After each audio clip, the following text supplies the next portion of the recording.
તો વડોદરા કોર્પોરેશનમાં ભાજપના આશરે 20 ઉમેદવારોના નામ નક્કી થયા છે। 7 સુધીમાં તમામના નામની સત્તાવાર જાહેરાત થઈ જશે।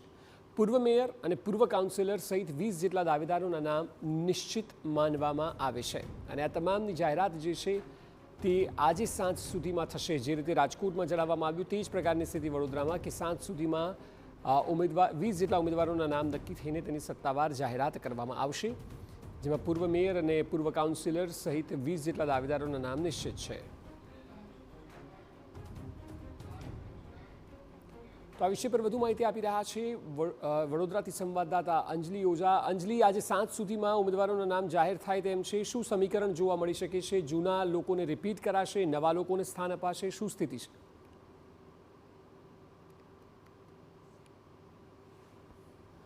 બિલકુલ, જેવી રીતની અત્યારની પરિસ્થિતિ છે વડોદરા મહાનગરપાલિકા માટે ભારતીય જનતા પાર્ટીના જે દાવેદારો અને ઉમેદવારો છે તેઓના નામ જાણવા માટે ગઈકાલથી લોકોમાં ઉત્સુકતા જોવા મળી રહી છે।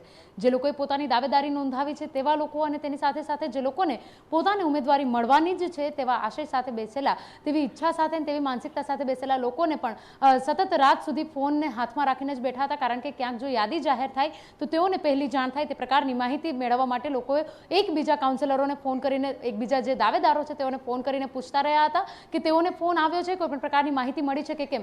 કેટલાક નામો નિશ્ચિત હોય તેવી માહિતી સૂત્રો પાસેથી જાણવા મળી રહી છે। સૌથી મોટી માહિતી સૂત્રો પાસેથી એ પણ જાણવા મળી રહી છે કે જે વર્તમાન ગત ટર્મનું જે બોર્ડ હતું તેમાંથી 50%થી વધારે લોકોની ટિકિટ કપાઈ શકે તે પ્રકારની પણ આધારભૂત જે સૂત્રો છે તેઓ પાસેથી માહિતી મળી રહી છે। પરંતુ કેટલાક એવા દાવેદારો કે જેઓની ટિકિટ નિશ્ચિત હોય તેવા પણ સમીકરણો અને તેવી પણ જે સંકેતો છે તે સૂત્રો પાસેથી મળી રહ્યા છે। તેની અંદર સંજય સોલંકી છે, જે સંઘ સાથે સંઘ પ્રેરિત વ્યક્તિમાંથી ગણવામાં આવી રહ્યા છે, તેઓનું નામ છે।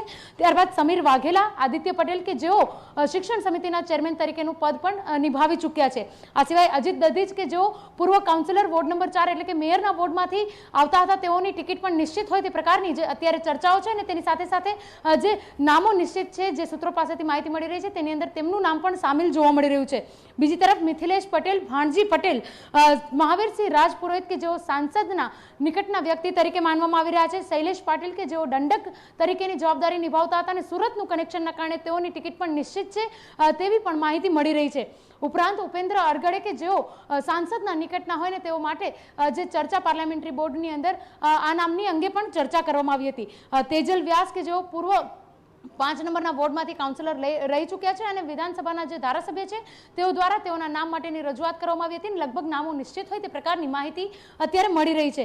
આ સિવાય નરવીરસિંહ ચુડાસમા છે, ત્યારબાદ શ્રીરંગ આયરે કે જેઓ સૌથી યુવા કાઉન્સિલર તરીકે ગત ટર્મમાં વડોદરા મહાનગરપાલિકામાં કાઉન્સિલર તરીકેની ફરજ નિભાવી હતી, કોઈ પણ પ્રકારના વિવાદમાં આવ્યા ના હોવાના કારણે તેઓની ટિકિટ નિશ્ચિત હોવાનું અત્યારે જે ચર્ચા છે તે આવી રહી છે અને તેની સાથે સાથે આ તમામ લોકોની જે ફોર્મ ભરવાની તૈયારી છે તે લોકો દ્વારા પૂર્ણ કરવામાં આવી છે।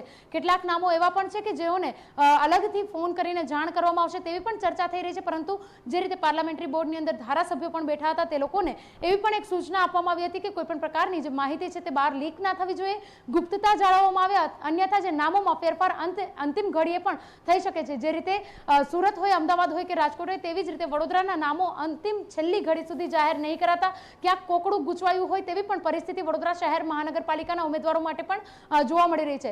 હવે 76 ઉમેદવારોના નામની જાહેરાતની જ્યારે લોકો ઉત્સુકતાથી રાહ જોઈ રહ્યા છે, કયા ઉમેદવારોને ટિકિટ મળશે, કયા ઉમેદવારોની ઈચ્છાઓ પૂર્ણ થશે અને કયા ઉમેદવારોના જે સપનાઓ છે તેના પર પાણી ફરી વળશે, તે અંતિમ યાદી જ્યારે જાહેર થાય ત્યારે જોવા મળી શકે છે। પરંતુ જે પ્રકારના નામો નિશ્ચિત ચર્ચાઈ રહ્યા છે, સૂત્રો તરફથી માહિતી મળી રહી છે કે સંઘ પ્રેરિત લોકોને વધારે પ્રાધાન્ય આપવામાં આવશે અને નિર્વિવાદિત ચહેરાઓને પ્રાધાન્ય આપવામાં આવશે। તેની અંદર આ નામોને લગભગ નિશ્ચિત માનવામાં આવી રહ્યા છે, પરંતુ અંતિમ યાદી બાદ સંપૂર્ણપણે માની શકે કે આ લોકોના નામ કેવી રીતે આવ્યા અને કયા સમીકરણો સૌથી વધારે કાર્યરત રહ્યા।